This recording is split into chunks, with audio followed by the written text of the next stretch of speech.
Heart failure అంటే కనుక slow process.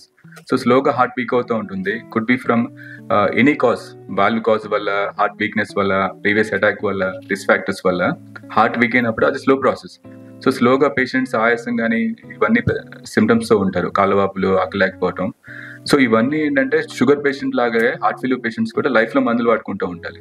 So ఆ సీరియస్నెస్ అనేది హార్ట్ అటాక్లో ఉంది తప్పితే హార్ట్ ఫెయిల్యూర్లో ఆ సీరియస్నెస్ అనేది చాలా తక్కువ ఉంది పేషెంట్స్లో. అదే ఫెయిల్యూర్ రావడానికి మల్టిపుల్ కారణాలు అండి. ఒకటి, ఇండియాలో చూసుకుంటే కనుక 50% కారణాల్లో హార్ట్ అటాక్స్ వల్ల. సో మల్టిపుల్ బ్లాకేజెస్ ఉండి హార్ట్ వీక్ అవుతుంది 50% కేసుల్లో. ఇంకొంతమందిలో ఏంటంటే హార్ట్ మజిల్ వీక్నెస్, కార్డియోమైపతి అంటారు, కార్డియోమైపతి వల్ల వీక్నెస్ ఉంటుంది. ఇంకో కొంతమందిలో ఏంటంటే వాల్వ్ ప్రాబ్లమ్స్ వల్ల, వాల్వ్ లీక్ కానీ వాల్వ్ బ్లాక్ అవటం వల్ల కానీ హార్ట్ ఫెయిల్యూర్ వస్తుంది. ఇంకా కొంతమందిలో ఏంటంటే కొన్ని మందులు వాడుకున్న సైడ్ ఎఫెక్ట్స్ వల్ల, క్యాన్సర్ మందులు వాడుకున్న తర్వాత కూడా కొంతమందికి వీక్ అవుతుంది. అలానే కొంతమంది చూసుకుంటే పల్మనరీ హైపర్టెన్షన్ అని ఊపిరితిత్తులు బీపీ పెరిగిపోయి కూడా హార్ట్ వీక్ అవుతుంది. సో కారణాలు చూసుకుంటే కనుక అనేకం ఉన్నాయి. కొంతమందిలో అయితే ఇడియోపాథిక్ కానీ కారణం ఏం లేకపోయినా కూడా హార్ట్ వీక్ అవుతుంది. సో వాళ్ళలో జెనెటిక్ స్టడీ చేసి వర్కప్ చేయాల్సి వస్తుంది. Cardiac arrest. So cardiac arrest ఈ మధ్యకాలంలో బాగా ఎక్కువ చూస్తున్నామండి, ఎస్పెషల్లీ యంగ్ పేషెంట్స్లో. సో ఎందుకంటే దానికి ముఖ్య కారణం హార్ట్ అటాక్ వల్లే హార్ట్ అరెస్ట్ అవుతుంది. కానీ కొన్ని అదర్ కండిషన్స్ వల్ల కూడా హార్ట్ సడన్ కార్డియాక్ అరెస్ట్ అయ్యే ఛాన్స్ ఉంటుంది. సో కొన్ని స్పెషల్ కండిషన్స్ ఏంటంటే HCM, హైపర్ట్రోఫిక్ కార్డియోమైపతి అని, ఆ యంగ్ పేషెంట్స్లో విగ్రస్ యాక్టివిటీ చేసినప్పుడు సడన్ కార్డియాక్ అరెస్ట్ అయ్యే ఛాన్స్ ఉంటుంది.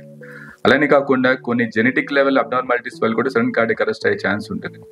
సో ఎవరికైతే family history of sudden cardiac arrest ఉందో వాళ్ళందరూ నెక్స్ట్ జనరేషన్ వాళ్ళ పిల్లల్ని కార్డియాలజీ దగ్గర తీసుకెళ్ళిపోయి ఎక్స్టెన్సివ్ వర్క్ అనేది, జెనెటిక్ వర్కప్ అని చేస్తే మనకి కాజ్ ఏంటో తెలుస్తుంది. అలాంటప్పుడు ముందు జాగ్రత్త తీసుకొని అలాంటి ప్రివెంట్ చేయవచ్చు నెక్స్ట్ జనరేషన్ వాళ్ళకి. రీసెంట్గా ICMR గైడ్లైన్స్ ప్రకారం అది మిత్ అనే తేలిందండి. సో చూసుకుంటే కనుక 2021-22లో ఆల్మోస్ట్ అందరూ ఎఫెక్ట్ అయ్యారు కోవిడ్ వల్ల. కొంతమంది ప్రెజెంటేషన్ సిమ్టమ్స్ ఉన్నాయి, కొంతమంది సిమ్టమ్స్ లేవు తప్పితే అందరూ ఎఫెక్ట్ అయ్యారు. అలానే మనం చూసుకుంటే మోర్ దెన్ 90% మంది అందరూ వ్యాక్సిన్ తీసుకున్నారు. సో వాళ్ళందరిలో వస్తున్నాయి అంటే వ్యాక్సిన్ వల్ల మనం చెప్పడానికి లేదు. సో రీసెంట్గా ICMR కూడా అది మిత్ అనే ప్రూవ్ చేసింది.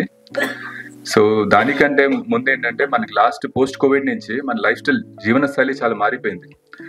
ఎక్సెసివ్గా డ్రింకింగ్ కానీ, ఆల్కహాల్ కానీ, స్మోకింగ్ కానీ, ఈ లైఫ్ స్టైల్ స్ట్రెస్ వల్ల, పొల్యూషన్ వల్ల. సో ఇవన్నీ మనం రిస్క్ ఫ్యాక్టర్స్ అని చెప్పుకోవచ్చు కోవిడ్ కంటే. రీసెంట్గా ఏది సేఫ్ లిమిట్ కాదండి. ఈవెన్ 1 పెగ్ ఇంతకుముందు చెప్పినట్టు 1 or 2 పెగ్స్ మెన్కి, 1 పెగ్ ఫిమేల్స్కి అని చెప్పారు, కానీ అది కూడా నాట్ సేఫ్ అని రీసెంట్ కొత్త గైడ్లైన్స్లో వచ్చినాయి. So there is no safe limit. So చిన్నపిల్లల్లో హార్ట్ అటాక్స్ అనేది యూజువల్లీ మన రక్తనాళాల బ్లాక్స్ అనేది మన టీనేజ్ నుంచి స్టార్ట్ అవుతుందండి. సో మన చిన్నప్పటి నుంచే మనం జీవనశైలిలో కానీ, లైఫ్ స్టైల్లో కానీ, ఎక్సర్సైజ్ కానీ మన చిన్నపిల్లలప్పటి నుంచి మనం ప్రోత్సహించాలి. అంతే తప్పితే 50 years దాటిన తర్వాత చూసుకుందాం అంటాం కరెక్ట్ కాదు. సో ఎర్లీ చిన్నపిల్లలప్పటి నుంచి వాళ్ళకి హెల్త్ ఎడ్యుకేషన్ కానీ, ఎక్సర్సైజ్ కానీ, డైట్ కానీ మనం ప్రాపర్గా అడ్వైస్ ఇవ్వాలి మన పిల్లలకి.